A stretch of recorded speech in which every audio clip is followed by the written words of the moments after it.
You take a seed, you plant it, you grow it, you dry it, you roll it, you smoke it, and it goes down smooth. Hey! Spanning the continent to bring you the truth about cannabis and marijuana law reform. I smoke pot and I like it a lot. The Russ Belville Show, the voice of the marijuana nation. Now, here's your host, Radical Russ Belville.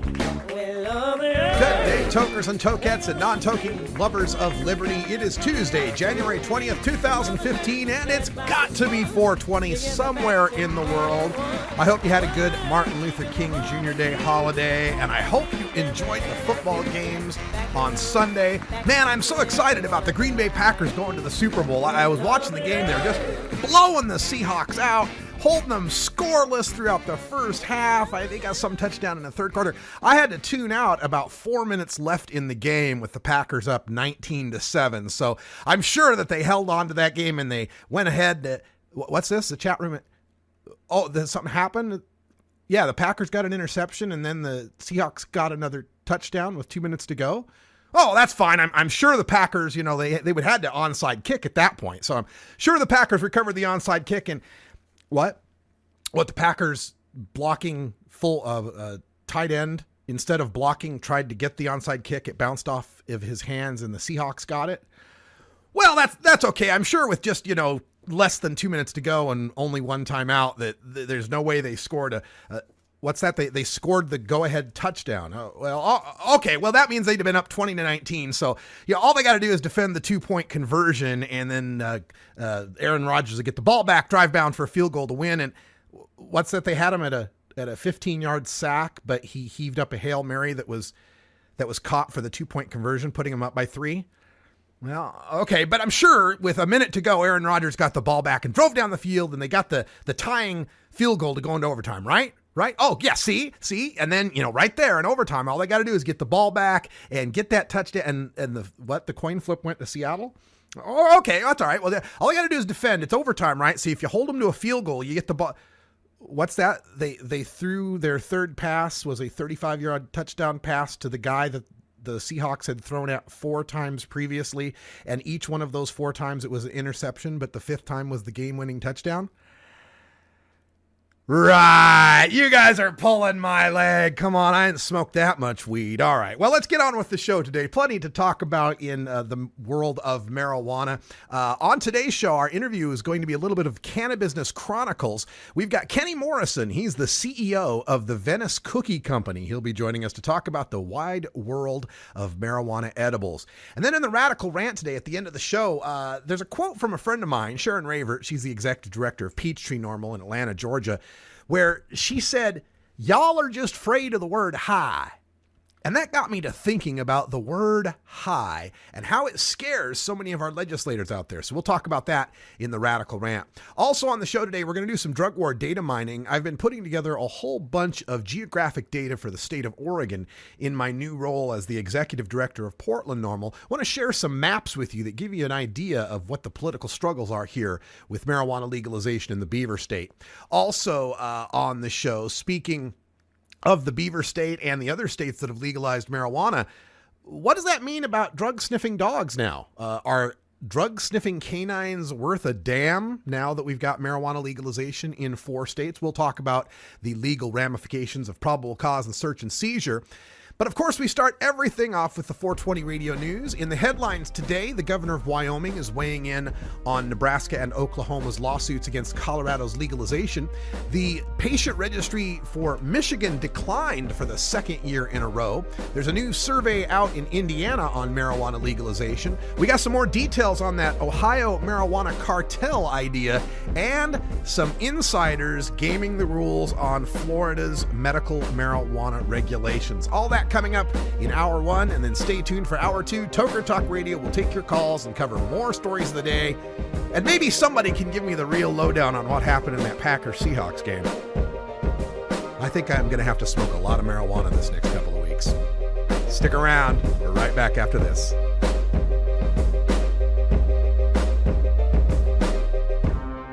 You're tuned into the Russ Belville Show, the voice of the marijuana nation. 420 Radio, your ticket to the Boston Freedom Rally. This is Radical Russ encouraging you to take a look at the Weed Blog every day. Johnny Green and the staff at the Weed Blog are on top of all the latest developments in the fight to end marijuana prohibition nationwide. You can even get the Weed Blog on your smartphone by installing the Weed Blog app for iPhone and Android. If it's about weed, it's on the Weed Blog, including my original writing. So don't delay. Read the Weed Blog today. Fun.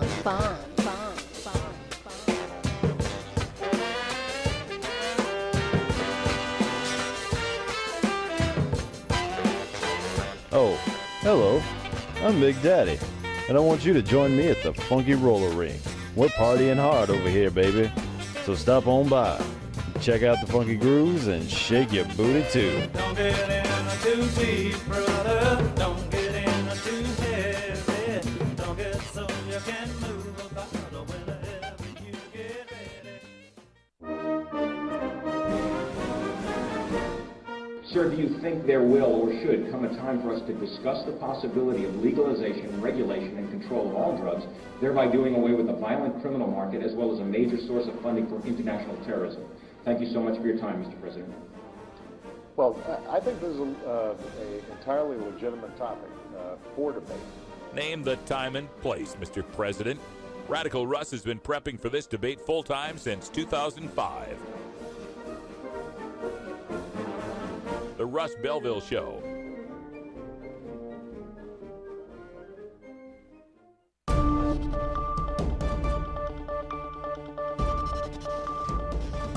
It's time for the 420 Radio News, covering the latest headlines in consumer cannabis, medical marijuana, and industrial hemp.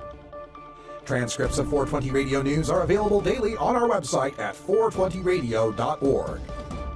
Now, here's Russ Belville with your marijuana headlines in 4 minutes and 20 seconds. This is your 420 Radio News for Tuesday, January 20th, 2015. Governor Matt Mead believes Wyomingites are likely purchasing marijuana in Colorado and taking it home, and he blames the federal government, he said Friday. Mead said the Attorney General studied the lawsuit Oklahoma and Nebraska filed in December against Colorado, but decided it wasn't the best way to proceed strategically, saying, quote, "I'm a states' rights guy, and I believe in that. My position, if we could get there, wouldn't be to sue the state of Colorado. It would be to sue the federal government," end quote. Mead said he was frustrated that the U.S. Department of Justice was ignoring portions of the law by allowing Colorado's legalization experiment, saying, quote, "In effect, you are changing the law, and that should be an act of Congress and not an act of an individual man," end quote, he said. Mead acknowledged that Colorado may be sweeping in tens of millions in revenue thanks to the taxes on marijuana. The number of patients in Michigan's medical marijuana program declined for the second year in a row in 2014, according to the state statistics reviewed by the Detroit News. Last year, the number of identification cards for patients in the program totaled 96,408, according to the Michigan Department of Licensing and Regulatory Affairs. That compares with 119,470 patients in 2011 and 118,368 in 2013. Officials with the Department of Licensing and Regulatory Affairs said the agency does not speculate on why the number of patients is down. Morgan Fox, a spokesman for the Marijuana Policy Project, said it's not clear what's behind the decline, saying, quote, "The number of patients in Michigan has been fluctuating, and it's tough to say if there is a direct cause," end quote. Fox said many reasons may be driving the trend. A big one is probably that patients don't feel the state law protects them from prosecution, he said. The fifth annual Hoosier survey, conducted in 2012 by Ball State University, found that 53% of Hoosiers supported decriminalizing marijuana by making it legal to possess small quantities. The 2013 Hoosier survey found that 52% of Hoosiers supported making marijuana a regulated substance, much like alcohol and tobacco, and that 78% of Hoosiers believed that marijuana should be taxed like cigarettes. but don't expect those findings to result in action by the Indiana General Assembly this year. Democrats in Indiana are more supportive of regulating marijuana like alcohol and tobacco, 64%, while Republicans are evenly divided, 59% or 49% in favor, 51% opposed. Regardless, the Speaker of the Indiana House assigned a limited marijuana bill to the Rules and Legislative Procedures Committee, also known as the Graveyard. Senator Sue Arrington, a Democrat of Muncie who sponsored the medical marijuana bill, said, quote, "Bills that go there usually don't come back out," end quote.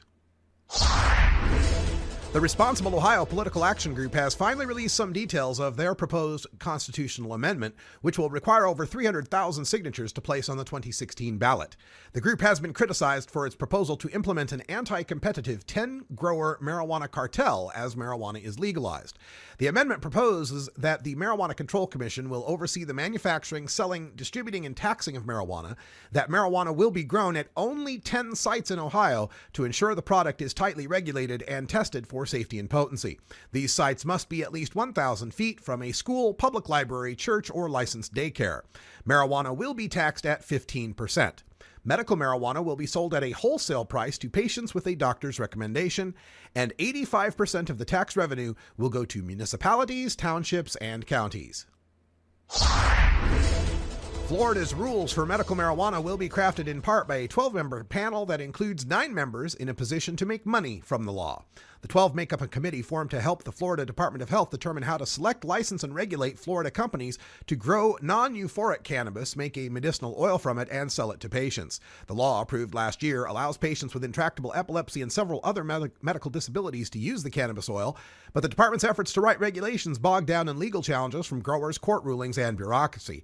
So the committee was announced to negotiate rules the growers could accept. 5 of the 12 seats on the panel go to growers, and the other 4 are to people representing companies in the cannabis industry. This has been your 420 Radio News for Tuesday, January 20th, 2015. I'm Russ Belville. 420 Radio, freeing your mind 24 hours a day. The International Cannabis Business Conference is coming to the Hyatt Regency Hotel in San Francisco, California, February 15th and 16th, 2015.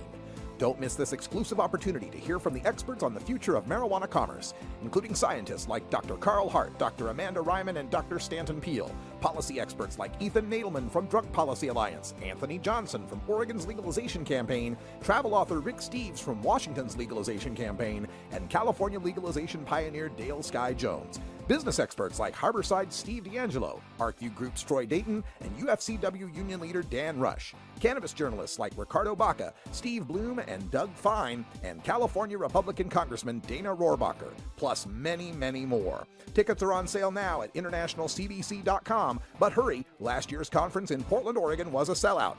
International Cannabis Business Conference, San Francisco, California, February 15th and 16th, internationalcbc.com.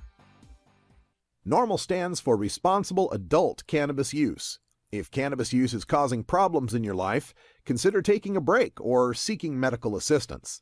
Consider ceasing cannabis use if you have a family history of mental illness. Don't drive or operate heavy machinery while impaired by cannabis use. Cannabis use is not without risks, even though the risks are far less. The Green Cross has been an amazing source of cannabis medicines for my pain management.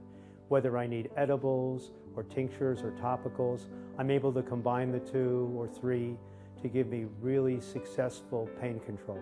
It's the delivery service that Green Cross provides is just incredible. You get your medicine and it's delivered by a person that you trust. Whether we come to you or you come to us, the Green Cross delivers.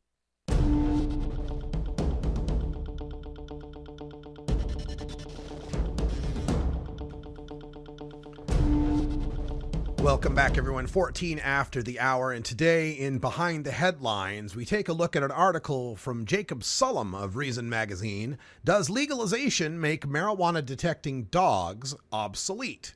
This is something we first reported on when Colorado and Washington legalized marijuana, and we started to wonder what good is a marijuana sniffing dog.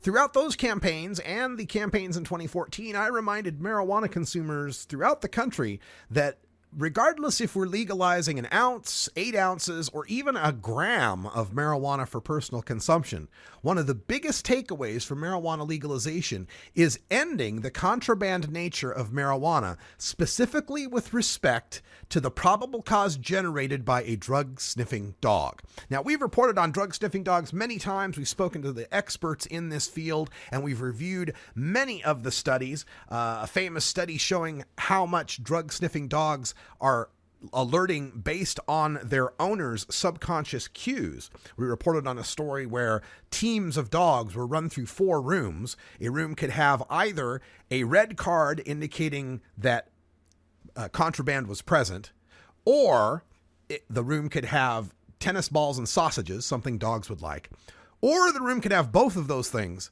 or the room could have neither of those things. Those were the 4 combinations. And they found overwhelmingly the rooms that had the red cards in them, where the owner would think there were drugs in that room, had many, many more alerts than the rooms that did not have red cards. So we know that the drug dog owners can get them to alert based on their subconscious or even conscious cues.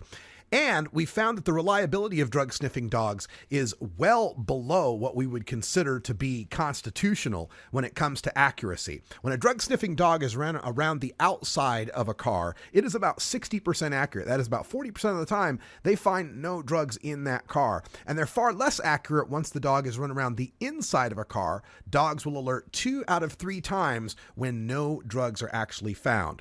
But of course, the purpose of the drug dog alert is not necessarily to find drugs. It's the key that unlocks the 4th and 5th Amendment protections that people have against unreasonable seizures. Now, Jacob Sullivan writes about this and explains how a drug dog is trained to smell a substance and upon that either scratch, bark, or sit down, make some sort of alert. But a dog is a binary object when it comes to those sorts of determinations. It can either detect it or not. It can't tell you which drug it has detected, nor can it tell you how much of that drug can be detected. Now, that used to not matter because any amount of marijuana, even a single speck of marijuana, was enough to indicate someone was breaking the law. Possession of any amount was completely illegal.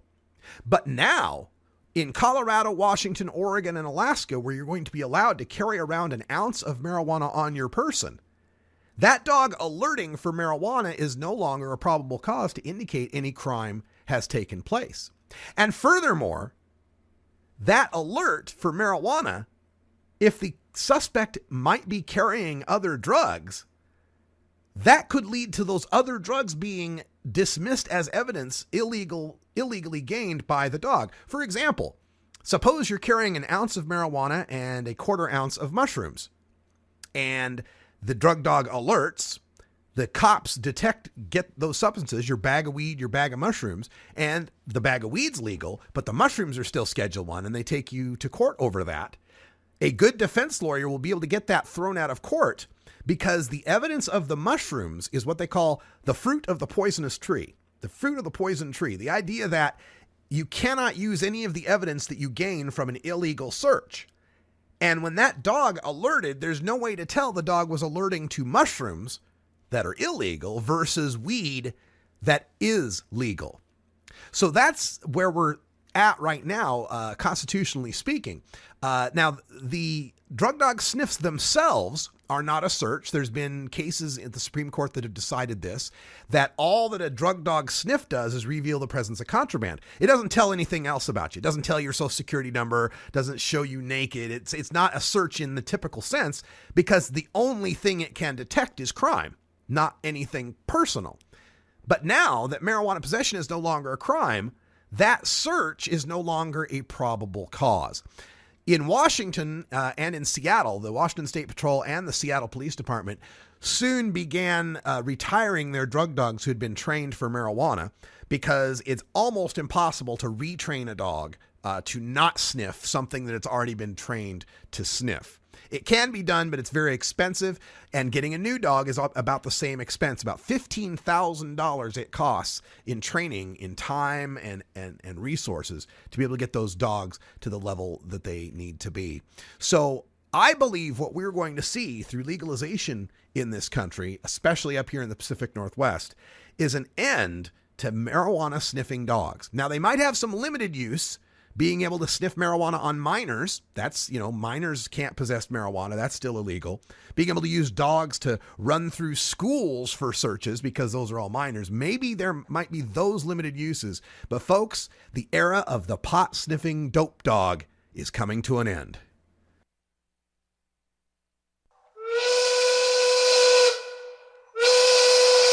Well, excuse me! All right, folks, happy 420. It's 420 in the Mountain Time Zone, home of the Denver Broncos. And you might recall in 1987, the Denver Broncos came back with an improbable comeback win, known in Denver as the Drive, to win the AFC Championship. 2 weeks later, they were getting blown out in the Super Bowl, 37-20 by the Giants. Go, Pats, go. Be back right after this. 420 Radio, your ticket to Seattle Hemp Fest. Get.Buzz. .Buzz is the internet platform that fuels community interest, excitement, and new experiences. .Buzz is the premier online destination for internet users seeking the latest news on a variety of topics. .Buzz appeals to groups active in blogging, communications, journalism, advertising, and marketing. .Buzz offers registrants a stronger alternative to the shrinking namespace of existing top-level domain names, such as .com, .net, and .org. Get your name now at get.buzz. Connect with 420radio.org through social media, on Twitter at 420radio.org, and our Facebook page at 420radio.org. Follow us and like us today. You'll be glad you did. Georgia. Hi, this is Willie Nelson. Alcohol prohibition didn't work in the 1920s, and marijuana prohibition isn't working today. It's time we stopped arresting responsible marijuana smokers. It's the fair thing to do. For more information, contact NORML, the National Organization for the Reform of Marijuana Laws. Call toll-free 888-67-NORML or visit their website at norml.org. Arguing for the end of adult marijuana prohibition is easy because we have facts, science, reason, compassion, evidence, truth, and logic on our side. It is even easier when researchers catalog it all for us. Learn how to gather the facts on marijuana use, arrests, seizures, rehabs, drug tests, and more in this edition of Drug War Data Mining. Welcome back, everyone. 22 and a half after the hour. And as you know, I have taken on a new hat. I am now the executive director of Portland NORML, the Portland, Oregon chapter of the National Organization for the Reform of Marijuana Laws. Been speaking to some reporters and putting out some infographics on our Portland NORML Facebook page. And I just wanted to share some of this information with you, some very interesting data points to be gathered taking a look at the state of Oregon. It's important to understand that Oregon is a very divided state. We're pretty much the I-5 corridor, which is where you find all our major cities, Portland, Salem, Eugene, Roseburg, Medford, all from north to south. And then a great eastern expanse that might as well belong to Idaho. It's very similar to Idaho politically, religiously, conservative folks, farmers, ranchers, and so forth. And that's where all the no votes for marijuana legalization came in. So we're pretty evenly divided on the Cascade Mountains. And a lot of what you'll see here in these maps we're about to display will kind of make that clear. So with Portland NORML, I thought the first thing that might be interesting to know is how much did Portland support marijuana legalization? Statewide, marijuana legalization passed in Oregon with about 56% of the vote, the greatest support in a statewide marijuana legalization initiative thus far. But when you take it to the Portland metro area, which is mostly Multnomah County and the downtown core, you'll find a much greater support within Portland itself. In central Portland, right there, that big 90% you see there, it's actually 89.9%. I rounded up on that. But there is your support in Portland, Oregon for marijuana legalization. And the central downtown core, if you can kind of see the faint words Portland there with the 84% below it, that's the downtown. That's where all the skyscrapers are. That's your main downtown area. And radiating out in roughly a circle from that is support for marijuana legalization above 80%. Amazing that most of the downtown, most of the commercial areas of Portland, Oregon, support for marijuana legalization ranges from 80 to 90%. As we get to the most of the residential areas, both on the left side of the map, which is to the west of the Willamette River, more into the hills and the more conservative suburby areas, we still see support for legalization in the 70% range. On the eastern side of town, in the 70% range. Now, there's a major freeway that bisects it, and you'll see that's Interstate 205. To the left of that, the 70% ranges. To the right of that is where we start to see the 60 and 50% ranges. These are poorer and more immigrant areas of Portland, Vietnamese immigrants, Thai immigrants, and Eastern European immigrants with lower support for marijuana legalization. Having this sort of information is important as we move forward and start to lobby and talk to our legislators and the public about this. For example, some legislators just have no idea that the proposals they are putting forth in Salem are completely impractical, and the most impractical of them would be House Bill 2040 and 2041, which proposes a 1-mile exclusionary zone from schools for pot shops. You could not have a pot shop within a mile of a school. Now, most of these places, it's like 1,000 feet of a school. He's proposing a mile. Now, I have just, in the center of this map, given you the location of Lincoln High School in downtown Portland. Just 1 mile around just this one school would exclude marijuana commerce from all of the downtown Portland area. And if you add every single school, as you'll see on the next map, it would be impossible to have a pot shop anywhere where there are basically any people. Now, another proposal has to do with the more typical barrier of 1,000 feet away from a school. This is a map that's produced by the state of Oregon that helps dispensary owners in the current medical marijuana dispensary business locate their where they can set up shop. The dark purple spots are the footprints of schools in Portland, Oregon. The pink that surrounds each of those dark purple spots is the 1,000-foot buffer from that school area. So you can't set up shop anywhere where those pink kind of circles are. And then the green circles, the bright green circles, are where medical marijuana dispensaries are currently located. And if those remain medical only, they all have to be 1,000 feet away from each other. And it's likely that pot shops would have to be 1,000 feet away from them. So as you can see, there would be virtually no place in Portland, Oregon to start establishing marijuana pot shops for adults, and wherever they do get set up will end up being farthest away from the people in red light districts, if you will. Speaking of marijuana patients, we do now have some information from the state. This is a map, a density map of patients in the state of Oregon. This is from 2012, as you can see, mostly concentrated around Portland, Salem, Eugene, and then south in Medford, you see a huge number of patients where that area really doesn't have that much population. That has only grown in 2014. So the area in southern Oregon, those cities down there have about 1/10 as much population as what you find in that northern corner in the Portland area, and yet about the same number of patients. And of course, Oregon can register a patient from anywhere in the country. This is a look at every medical marijuana patient with an Oregon card. 420 Radio, your ticket to the High Times Cannabis Cups. Are you a hypocrite? If you live a closeted cannabis lifestyle, you are. Read about 7 people living a closeted cannabis lifestyle who are on the verge of coming out in The Hypocrites by Mara K. Eaton. Available at areyouahypocrite.net. You can purchase the book on Amazon and Barnes & Noble, also available on iTunes. Check out Mara K. Eaton on Facebook as well. Learn more at areyouahypocrite.net.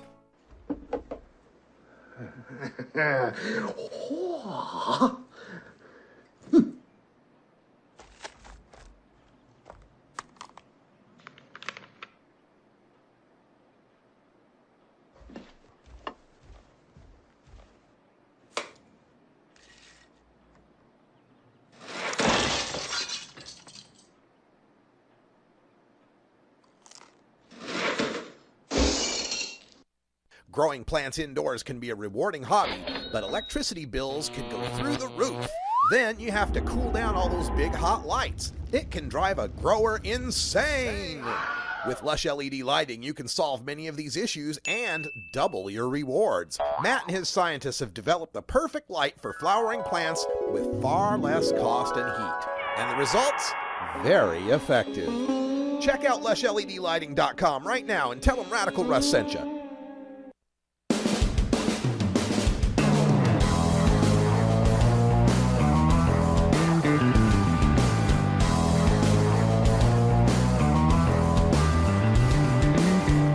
Mark Twain once said that when there's a gold rush, it's a good time to be in the pick and shovel business. Today we look at the rapidly evolving markets in the marijuana green rush in our Cannabusiness Chronicles.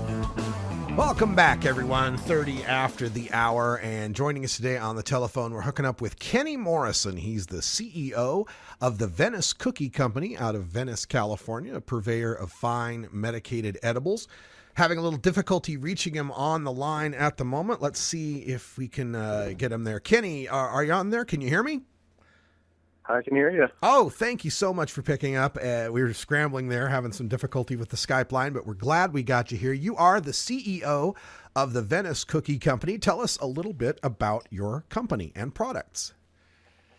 Venice Cookie Company, we started in 2008. We make about 37 different cannabis-activated food products, ranging from not-so-virgin olive oil, that was actually the first product we started with, to cookies. We're called the Venice Cookie Company, but it's almost a misnomer because out of the 37 different products we make, 2 or 3 are cookies. Oh, okay. We're best known for our chocolate bars, which is a brand called the 420 Bar. And we also make a line of beverages called Cannabis Quenchers. All right. So, Kenny, I'm interested in your business model here and how excited you guys have to be about this recent change at the federal level, effectively ending Department of Justice interference in medical marijuana in the states that have legalized it. Tell us your reaction to that Cromnibus bill and that passage of that amendment. Well, I wouldn't call it effectively ending yet. I think it ends it on paper, but whether or not it actually ends up ending it in practice remains to be seen. Everyone thought that the Obama administration took a more favorable stance towards cannabis use for medical use for patients. And outwardly, Obama's administration did take a more favorable stance than the Bush administration, but that actually seemed to amount in the Department of Justice or the DEA feeling the need to push back a little harder and rebel against, the sentiment of the president. So I try and keep a level head, and I live in Los Angeles. I was a Laker fan for a bunch of years.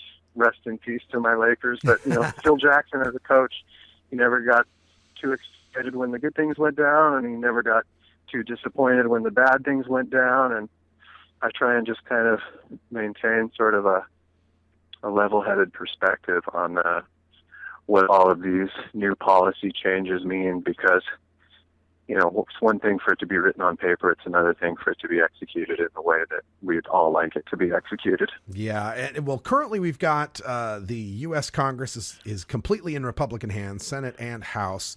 But bills still have to be signed by the president. President Obama still got 2 years left. Is it your fear that in 2016 there might be a complete takeover by the Republican Party that would roll back these provisions of the spending bill? I don't spend too much time worrying about things I can't control. I got all sorts of fears, but, most of the things I end up worrying about don't happen. Yeah. And that probably just means I worry a lot. But heck, right now I'm worried about half your listeners turning off the radio station because I just said I'm a Laker fan.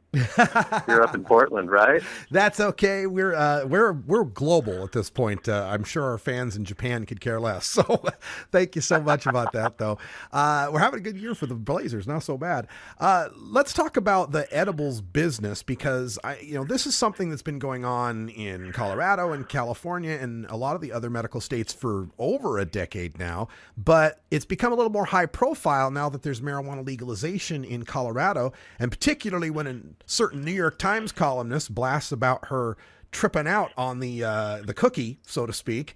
It gets kind of it's been given kind of a black eye in the media. What would you like to see as far as the development of the edibles industry for potency, purity, consistency, and maybe the media portrayals of it?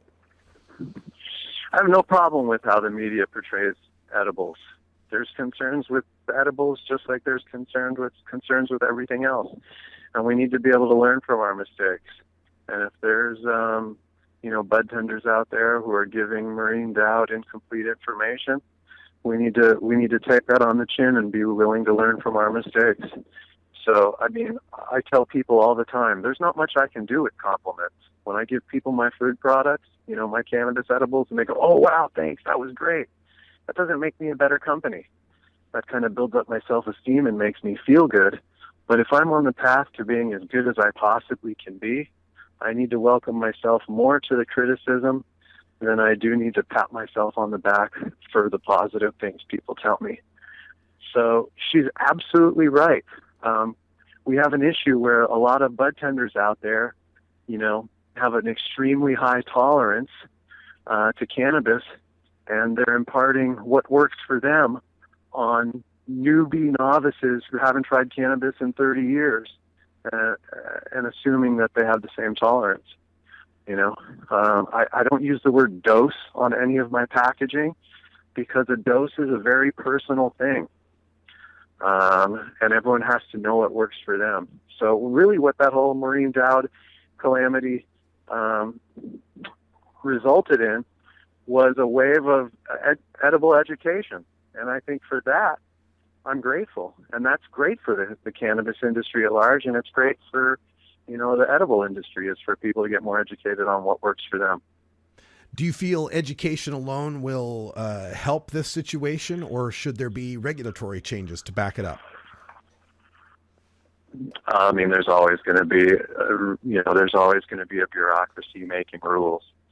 And I feel like for the most part, in Colorado and Washington, everyone's trying their best. Up in Washington, my sister company up there, Evergreen Herbal, which makes the 420 bar and cannabis quencher, the local regulatory framework is that the people have been great to work with. They've been really receptive. They want to get this right. They've been willing to take our advice from time to time, and we've been willing to implement some of their programs from time to time. And we say, hey, this doesn't work, or this does work, and it's a give and take. But I think a byproduct of any bureaucracy that's trying to legalize something new, if there's going to be some bad ideas that get put into practice. And if I've chosen to be one of the guinea pigs in the industry, I just got to be ready to deal with that. We're speaking with Kenny Morrison. He's the CEO of the Venice Cookie Company. You can find him online at thevenicecookie.com, on Twitter at Venice Cookie Co. And Kenny, another aspect of the edibles industry that comes into play is something we here at the show called WOTC. What about the children? And the portrayal in the media and among some people's perception of edibles is that the industry is marketing these things to children because they're tasty gummy bears or sodas or chocolates. What's your reaction to this, and how do we market these products to ensure that they are for adults? Well, what about the old ladies? Don't old ladies like gummy bears and sweets too? I remember my grandmother used to love her sweet treats more than anybody in my family. But no, it's a serious issue. We have to, we have to make sure the messages we're sending to our children are practical ones and smart ones. I think it's really important that we send honest messages to our children. And I understand a lot of people don't want their kids getting into cannabis edibles and stuff like that. I'd feel the exact same way if I had a child.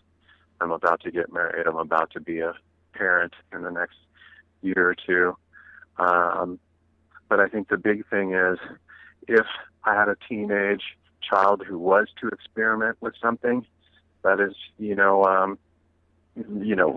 looking to have an experimentation with a cannabis product, I'd be more concerned about the harms of that child ending up in prison for their experimentation than I would be about them having some sort of toxic reaction to trying a cannabis edible.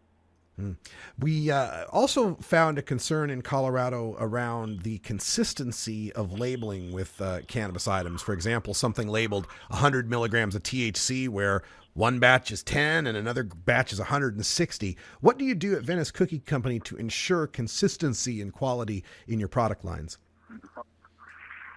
I was in Nevada at we test all our products, first of all. We test every batch of oil to understand the potency of that batch of oil. So when we divide it up amongst the food products, we have the proper amount of THC or other cannabinoids in every single unit that we produce. Out in Nevada at the recent cannabis convention, geez, the name of it's escaping me at the moment. One of the big problems is cannabis laboratories at this point are kind of like thumbprints. No two are alike. And they each have different methodologies for how they test for cannabis.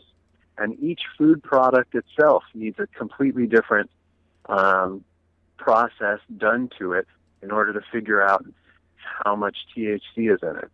For instance, finding 50 milligrams of THC in a lozenge the size of a Jolly Rancher is not very difficult.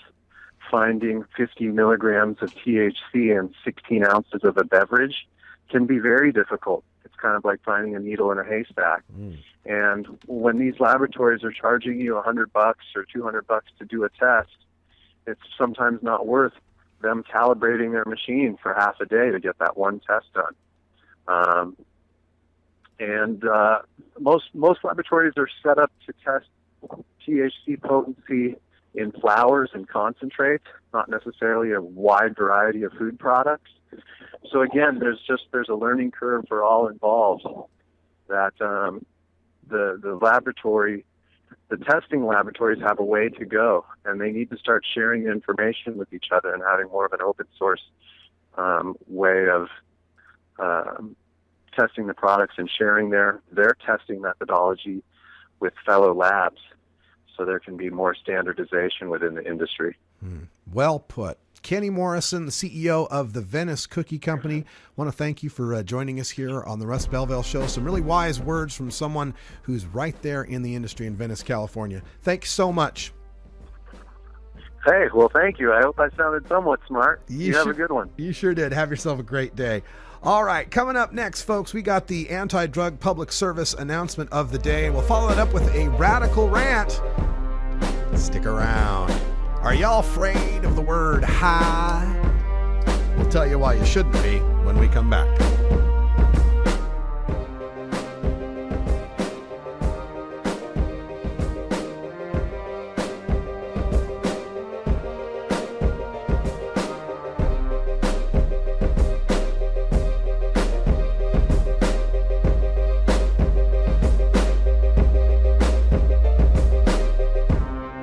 You're tuned into the Russ Belville Show, the voice of the marijuana nation. 420 Radio, turning red states and blue states green.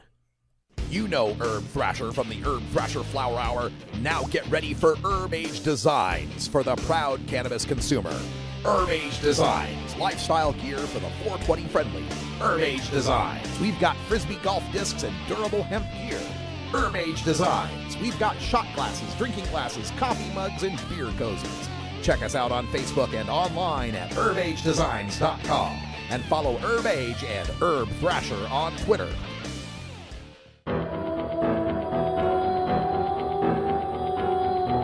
In the interest of fair and balanced journalism, the Russ Belville Show presents the anti-drug public service announcement of the day. Marijuana can mess you up. Right. We've been getting high for what, 15 years? Nothing's ever happened. Did I get into other drugs and start mugging people? Nah, didn't do anything. In fact, I'd say I'm exactly the same as when I smoked my first joint. Eddie, did you even look for a job today? No, Ma. Marijuana can make nothing happen to you, too. This has been the anti-drug public service announcement of the day. To cure this sort of reefer madness, listen to the Russ Belville Show every weekday on 420radio.org. Adam Hand of Handmade Apparel produces quality custom designs for t-shirts, hats, and other apparel.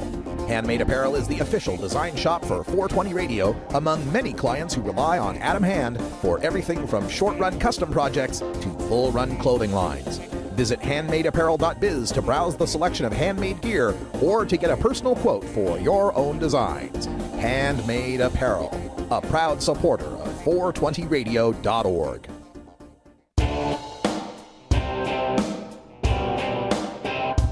We must wage what I have called total war against public enemy number one. I support a change in law to end federal criminal penalties for possession of up to 1 ounce of marijuana. That marijuana, pot, grass, whatever you want to call it, is probably the most dangerous drug. Some think there won't be room for them in jail. We'll make room. I experimented with marijuana a time or two, and I didn't like it and didn't inhale. One major responsibility is to encourage people to use less drugs. Entirely legitimate topic for debate. Radical Rant. Welcome back, everyone. 46 after the hour, and today in the Radical Rant, we're once again talking about the public perception of marijuana and as we move forward, how people understand marijuana and those who use it. Oftentimes when I discuss marijuana policy and politics and culture, I refer back to the LGBT movement, the gay and lesbian movement, and their struggle for equality and civil rights in this country, because we do have some similarities in common. You know, smoking marijuana isn't so much like being black, for example. Being black is something that's pretty obvious to every observer. There's nothing you can hide. But being a marijuana smoker can be a bit like being gay in that you can closet yourself. You can hide your identity, your likes, your lifestyle, if you will, from the general public. Now, some people might have their suspicions. In the case of the gay and lesbian community, some people will claim to have so-called gaydar and be able to identify or who they suspect might be gay based on mannerisms and vocal inflection and so forth. And likewise, this happens with the cannabis community. This happens with us marijuana smokers, where people will suspect that we might be marijuana smokers due to how much we laugh at a certain joke or the type of music we like or how long our hair might be. And in both respects, there's been a growing acceptance, especially by younger people, for gay and lesbian citizen rights and for marijuana use and marijuana users' rights.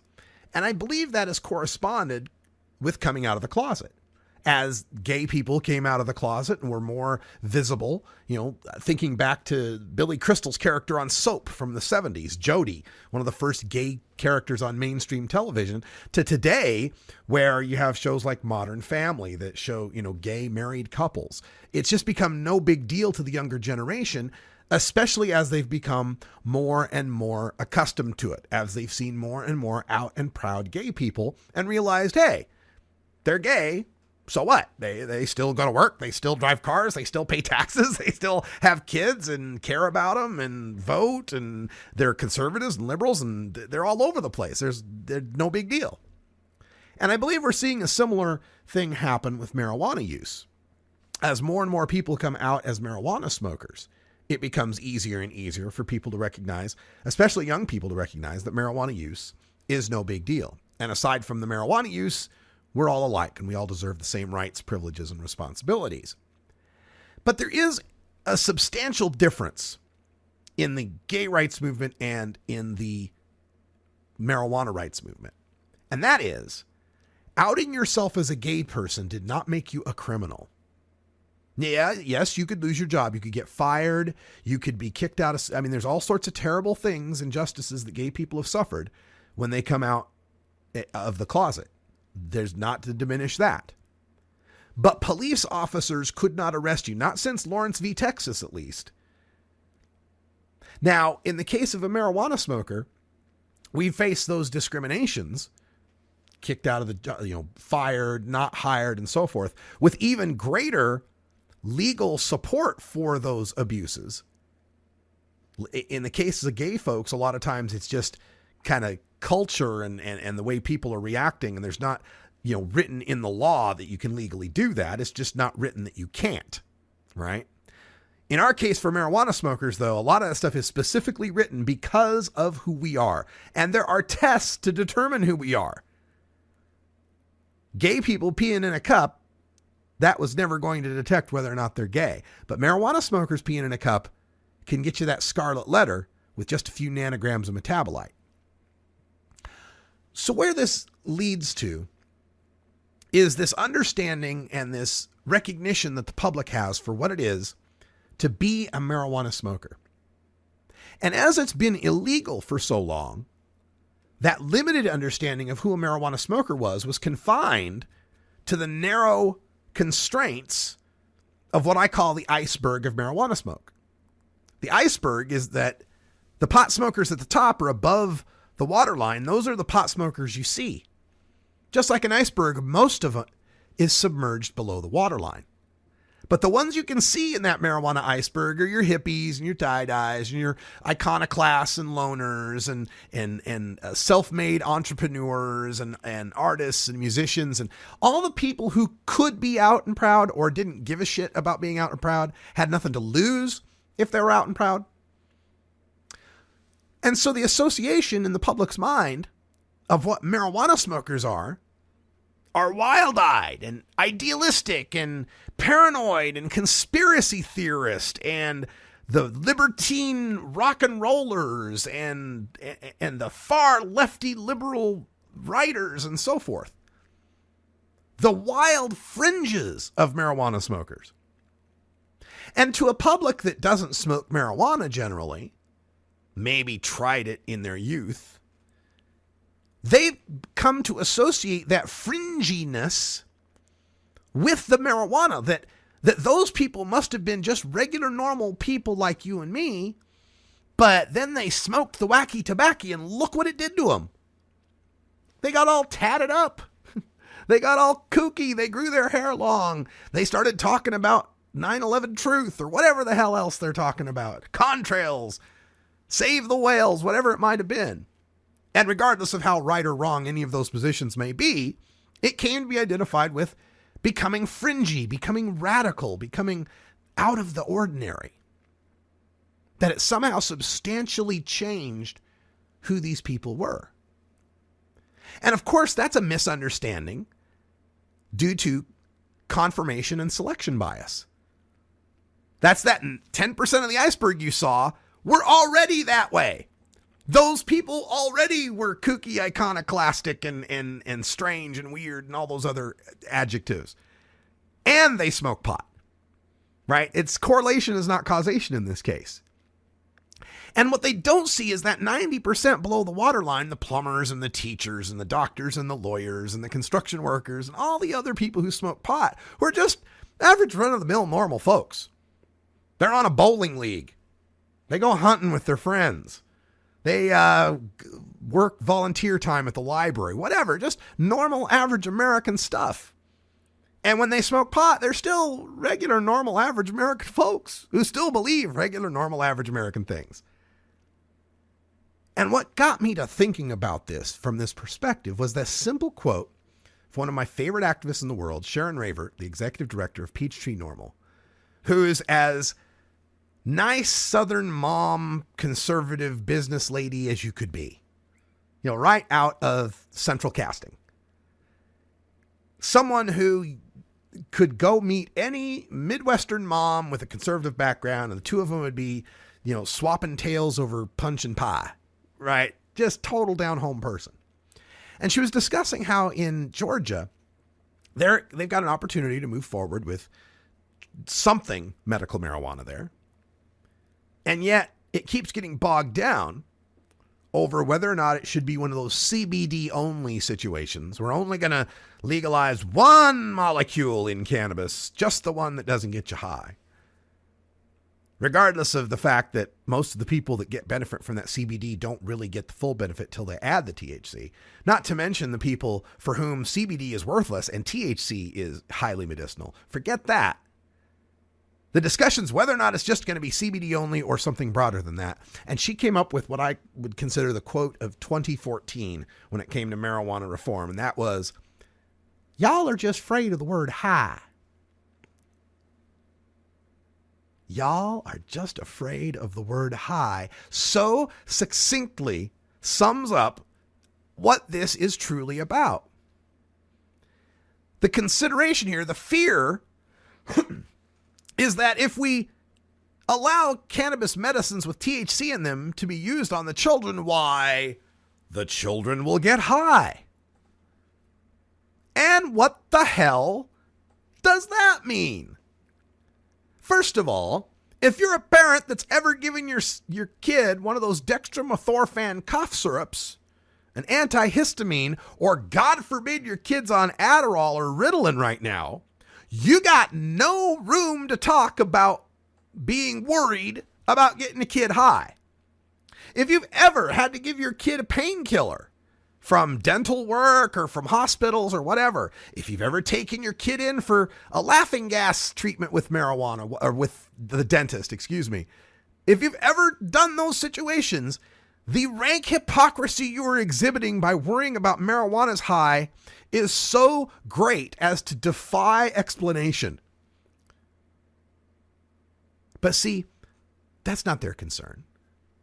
Medicines, in their mind, don't get kids high. They don't really think of that as high. High isn't a scientific designation. High cannot be measured. High is a cultural construct of thrill-seeking recreational hedonists purposefully altering their mind and consciousness in dangerous ways. That's what high is. Now, what I just described very accurately describes drinking, alcohol overdose. Purposefully altering your consciousness in a harmful way as to distort your perceptions and personality. That's alcohol to a T. But isn't it interesting that alcohol's never called getting high? You don't get high on alcohol. You drink alcohol and you might get drunk on alcohol. Isn't that amazing how powerful the construct of framing is when it comes to discussing our use of drugs and medicines and alcohol and so forth?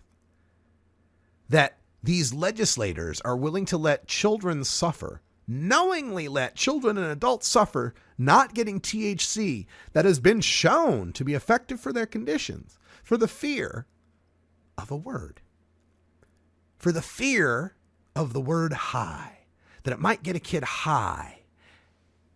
When scientifically what high is called euphoria. A feeling of wellness, a good feeling. Feeling good.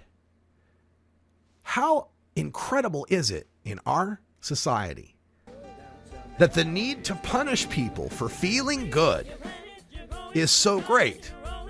We will knowingly allow children to suffer from the fear of the word high. So for 2015, if you want to have a New Year's resolution, perhaps one of them would be never using the word high with respect to the effect you get from cannabis, or from marijuana use. It's tough. It's going to be tough for me, but that's what I'm going to try. I'm going to get lifted. I might get euphoric. I might get relaxed. But from now on, I'm not going to get high anymore.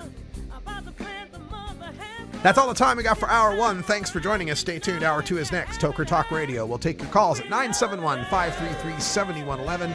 For everyone here at Roller J Studios, I'm Radical Russ. Until next time, take care of each other, Tokers.